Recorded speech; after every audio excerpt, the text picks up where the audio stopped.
peux être belle. Oh oui, tu peux être belle. Tu peux être élégante, décente. Élégante, décente. Et c'est-à-dire tu fais même honte à une femme qui est mal habillée. Vous avez déjà vu ça? 4, c'est une femme qui est soumise à son mari. Ah oui. C'est la partie là, n'est-ce pas? Mais ça, c'est une clé. La soumission, quelqu'un m'a dit, maman, vraiment, Aïcha, là, pardon, pas l'expliquer bien, parce que nos maris, là, ils ne comprennent pas. Non, la soumission, ce n'est pas le fait d'être un dictateur, dans le sens de faire du mal à la femme, non. C'est le fait de donner les grandes lignes et de dire, voilà comment on va marcher.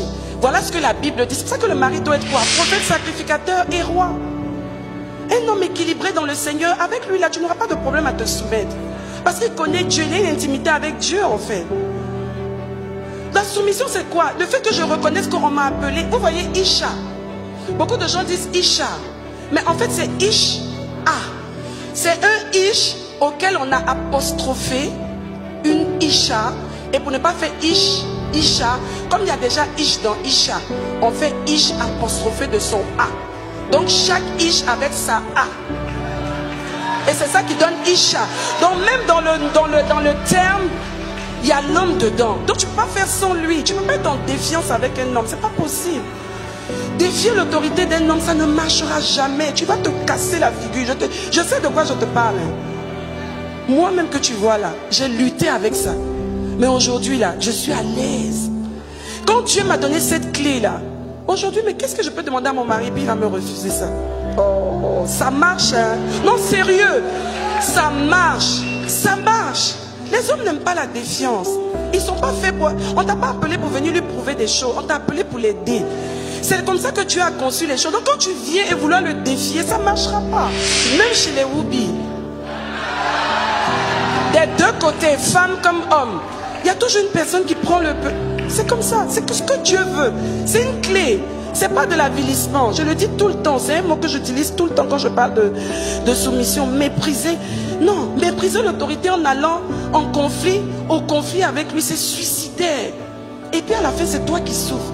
Non seulement tu te joues les dieux, vous-même, mes femmes, attends, faites comme si vos maris n'étaient pas à côté. Souvent, tu t'es joué les dieux, là. À la fin, là, tu te retrouves où? D'abord, c'est toi qui as mal. Tu souffres. Après, souvent, même le Saint-Esprit te dit, tu n'as même pas raison. Et puis là encore, tu dois aller lui demander pardon. Non, soyons sincères. Vrai ou faux? Vrai. Donc, à quoi ça sert de faire tout ce parcours de souffrance au lieu d'aller directement, calmement et obtenir les bons résultats? C'est plus simple. La soumission, c'est une clé. Faut pas que le diable... Et comme le diable ne veut pas que les familles marchent selon le plan de Dieu, il attaque au niveau de la soumission. On vous dira non, c'est en Afrique. J'ai même vu des commentaires où on dit non, c'est en Afrique qu'on parle de soumission. Qui dit ça? Allez aux États-Unis, allez en Europe. Je connais des femmes qui vivent en Occident, qui ont des diplômes, qui ont des positions, mais qui ont compris ce que c'est que la soumission et qui vivent en femmes soumises selon ce que Dieu demande. Aussi longtemps qu'on est dans le canevas de la parole de Dieu. Ça marche. Non, ce sont les Africains, ils font ça pour avilir les femmes. Comment vous me regardez, je ressemble à une femme avilie. Cinquièmement, ça donnait donc à la piété, naturellement. L'exercice de la piété, c'est quoi? Je lis ma Bible, je médite sur la parole de Dieu. Je pose des questions au Saint-Esprit qui connaît la spécificité de mon couple pour lui demander comment est-ce que je dois gérer cette situation. Quelle est ma stratégie dans mon type et ma spécificité de couple? Comment est-ce que je peux juguler cette situation-là? C'est-à-dire comment je peux trouver des solutions adéquates à cette situation. Philippiens 4, verset 13.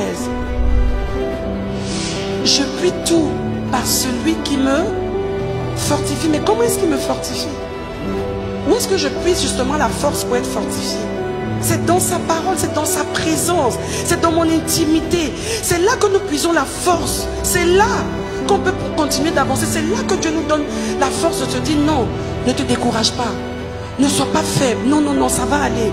On va trouver une solution et tu vas rendre un témoignage. Et ça va même être peut-être un moyen pour ton mari de voir encore comment est-ce que Dieu travaille avec toi. Ou pour tes enfants de voir comment est-ce que Dieu te donne toujours les stratégies les bonnes pour assumer ton rôle de femme ou de mère. Arrêtons d'être des femmes faibles.